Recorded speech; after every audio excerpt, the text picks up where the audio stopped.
আচ্ছা তুমি আবার শুরু করলে? হ্যাঁ, শুরু করলামই তো। তুমি তোমার স্বামীর তুলনা দিচ্ছ। তুমি কদিন একা বাপের বাড়িতে গিয়ে থেকেছো?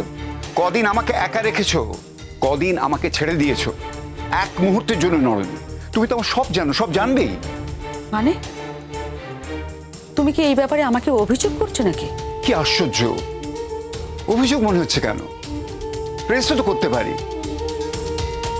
আমি তোমাকে প্রেস করছি, এই প্রেস করছি যে তুমি এমন দায়িত্ববান বউ যে আমাকে একদিনও ছেড়ে থাকতে পারো। থাক থাক, আর প্রেস করতে হবে না। তোমার মুখে এইসব ভালো ভালো কথা না শুনলে কি মনে হয় জানো তো? তুমি মুখে হয়তো ভালো ভালো কথা বলছো, কিন্তু মনের ভেতরে ভেতরে অন্য কিছু ভাবছো। সেটা তো তোমার কনফিডেন্সের অভাব। আমি কি করব বলো? কোথায় যাচ্ছ? ওপরে যাচ্ছি বাপি। কেন? আরে উপরে কি কি করবে তুমি? ওখানে একা একা মুখ গুজে পড়ে থাকবে তুমি কেন? একটু ভাববো মা। মানে আমার জীবন তো এভাবে থেমে থাকতে পারে না। আমার জীবনটা তো জোর করে থামিয়ে দেওয়া হয়েছে, এভাবে তো চলতে পারে না, তাই না? সেটা নিয়ে একটু ভাববো। ভাবো ভাবো, আমি তো সেটাই বলার চেষ্টা করছি তোমাকে। তুমি কি লেখাপড়া করার কথা ভাবছো? লেখাপড়া আর হবে না বাপি। তাহলে কি করতে চাইছো তুমি? জানি না বাপি, আমি বুঝতে পারছি না। আমি তো বলছি তোমরা আমাকে একটু প্রশ্ন করা বন্ধ করবে, আমার আর ভালো লাগছে না। শোনো শিরিন, আমি তোমাকে একটা কথা বলছি। তুমি যাই ভাবো, ও শ্বশুর বাড়ি ফিরে যাবার কথা কিন্তু একদম ভাববে না, বুঝেছো? ওরা কিন্তু তোমাকে নিয়ে যাওয়ার চেষ্টা করবে, নিয়েও যাবে, এবং ওদের বাড়ির ঘরের বউ করে রেখে দেওয়ার চেষ্টা করবে। তুমি ওই বাড়িতে গেছো কি মরেছো আমি তোমাকে বলে দিলাম। আমার তো মনে হয় শিরিন, পুবলুকে আটকে রাখার চেষ্টা করছে ওই তোমার জ্যাঠা শ্বশুর, অনুজের টাকা পয়সার জন্য। তুমি দেখে রেখো, কারণ ওই বাচ্চাটাকে মানুষ করতে গেলে টাকা পয়সার প্রয়োজন হবে তো, আর সেই টাকাটা আসবে অনুজের অ্যাকাউন্ট থেকে। উনি বেশিরভাগ টাকাটাই আত্মসাৎ করতে পারবেন, আর উনি তো রিটায়ার করে গেছেন না। পেনশন আর কত টাকাই বা পায়? ছি ছি চৈতালি, ছি। তোমার মুখে কি কিচ্ছু আটকায় না? না, আটকায় না। আমি বাস্তববাদী। সারা জীবন ধরে আমি যা দেখেছি, যেটা বুঝেছি, আমি শুধু সেটুকুই বলেছি। তুমি শুধু এই দৃশ্যগুলোই দেখেছো না?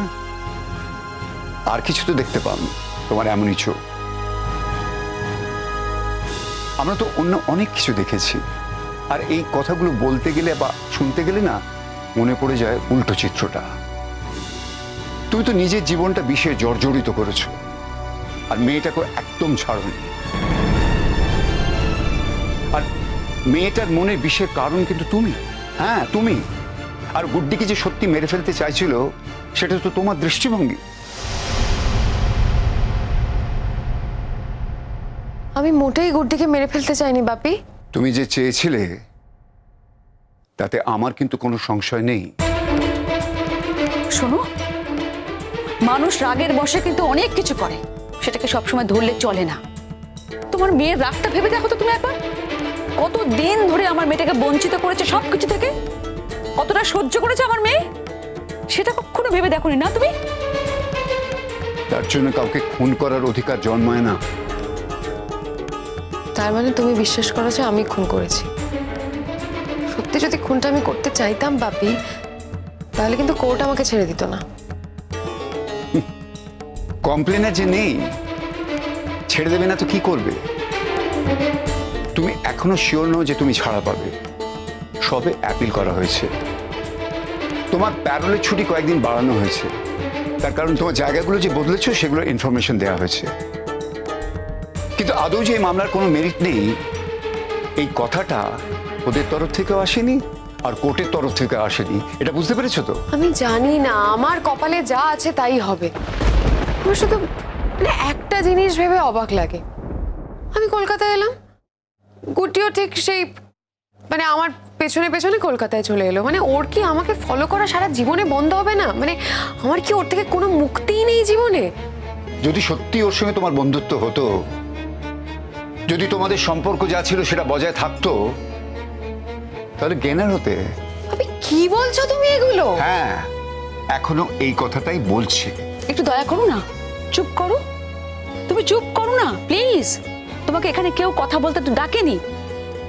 তুমি এত কথা কেন বলো? একটু কম কথা বলো না। আমি তোমাকে এতবার করে বলি যে মানুষ যখন বেশি কথা বলে না অনেক ভুল কথা বলে। তাই তুমি এখন যে কথাগুলো বলছো ভুল বলছো। কোন ভুল কথাটা বলেছি বলো? গুড্ডির সঙ্গে ওর সদ্ভাব থাকলে ওর ভালো হতো, সেটা আমি এখনো বিশ্বাস করি। বাপি তুমি না প্লিজ চুপ করো তো একটু। আমি কি ভোগ করেছি সেটা একমাত্র আমিই জানি, সেটা তো আর কারোর পক্ষে জানাটা সম্ভব নয়। কেন তুমি বারবার আমাকে একই জায়গায় আঘাত করছো? তুমি বারবার আমাকে ওই একটা জিনিসই মনে করিয়ে দিচ্ছ যে গুড্ডির জন্যই সবকিছু হয়েছে, গুড্ডি আমার স্বামীর হত্যাকারী। আচ্ছা, ও যে আমাকে আমার নিজের সংসার থেকে বের করে দিয়েছিল বা ওর জন্যই বেরিয়ে যেতে হয়েছিল, এই যে আজকে পুবলু সারাদিন মামুনি মামুনি করে, এগুলোর জন্য তো ওই দায়ী। সেটা কি তুমি ভুলে যাচ্ছ? সেটা তো তোমার ভোলার কথা না বাপি, ভোলাটা উচিত না। আচ্ছা আফটার অল আমি তো তোমার মেয়ে বাপি। এই সবগুলোর পিছনে যুক্তি আছে মা। তুমি একভাবে দেখছো, আমি একভাবে দেখছি। দেখার দৃষ্টিভঙ্গি আমাদের আলাদা। যাক, এ নিয়ে আমি আর কোনো কথা বলবো না। তবে তোমার মা যা বলছেন তাই করো। তোমার বিষয় সম্পত্তির কি খতিয়ান আছে অনুজের সঙ্গে জড়িয়ে সেগুলো বিচার করো। যা যা তোমার পাওয়ার কথা সব যদি গভর্নমেন্ট তোমাকে দেয়, তাহলে আমি বলবো তোমার ছেলেকে নিয়ে তুমি নিজের মতো থাকার চেষ্টা করো। কি বললে তুমি? যা বললাম ওর ভালোর জন্যই বললাম।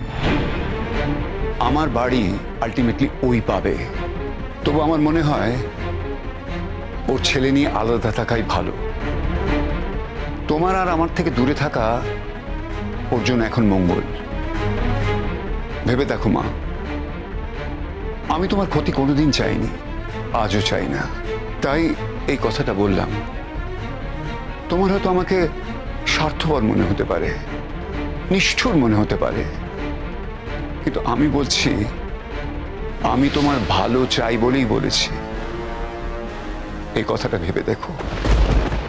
আমিও তো তোকে মনে মনে আমাদের বাড়ির বউ হিসেবেই ধরে নিয়েছি, আর শেষ পর্যন্ত নিয়তির কি পরিহাস দেখ, তুই এ বাড়ির বউ হয়েই রইলি। আমি অনুজের স্ত্রী হয়ে থাকতে চাই জেঠুমনি, শুধুমাত্র অনুজ। হয়তো সারা জীবন ও স্ত্রী হয়ে থাকতে চেয়েছিল। সময় কখনো দূরে সরিয়ে দিয়েছে, কখনো সম্পর্ক, কিন্তু মন কিন্তু এক মুহূর্তের জন্য আমাদের দূরে সরাতে পারেনি।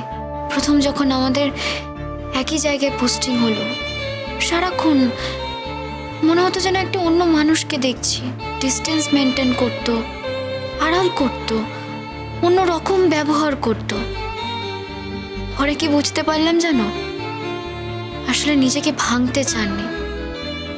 কিন্তু দেখো, শেষমেশ তো নিজেকে ভাঙতেই হলো। ছেলেটার বাঁচার একটা তীব্র আকাঙ্ক্ষা ছিল। আমাদের মধ্যে কথাও হয়ে গেছিল।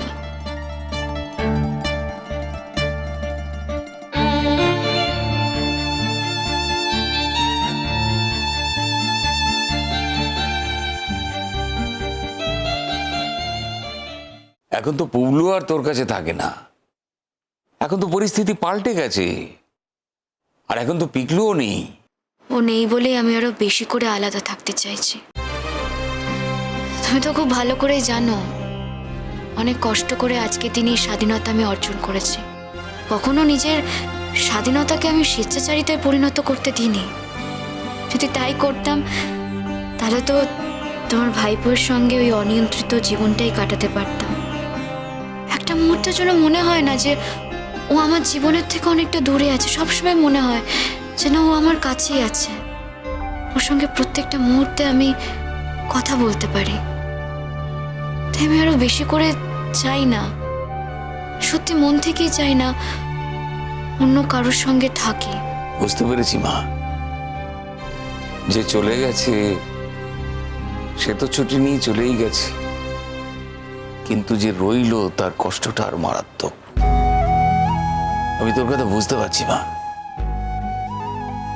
অনুজের পরিবারের একজন হয়ে আমি যদি তোর কাছে আসি, হয়তো অনুজ তোর কাছে আরো জীবন্ত হয়ে উঠবে। আমাকে আসতে দিবি তো মা?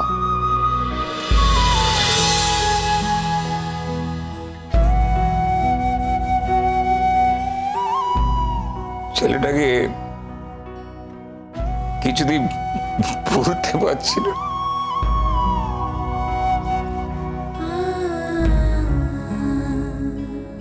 ভুলবে কেন জেঠুমণি?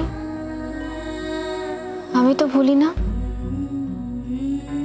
আমি রোজ ওর সঙ্গে কথা বলি, প্রত্যেকটা কাজে ওর থেকে সিদ্ধান্ত নিই। জানো জেঠুমণি, আমি রোজ রাতে ওর ছবির সামনে দাঁড়িয়ে সারাদিন যা যা হয় ওকে তো সব কথা বলি, আর তাতে আমি ভালো আছি জেঠুমণি, আমি শান্তিতেই আছি।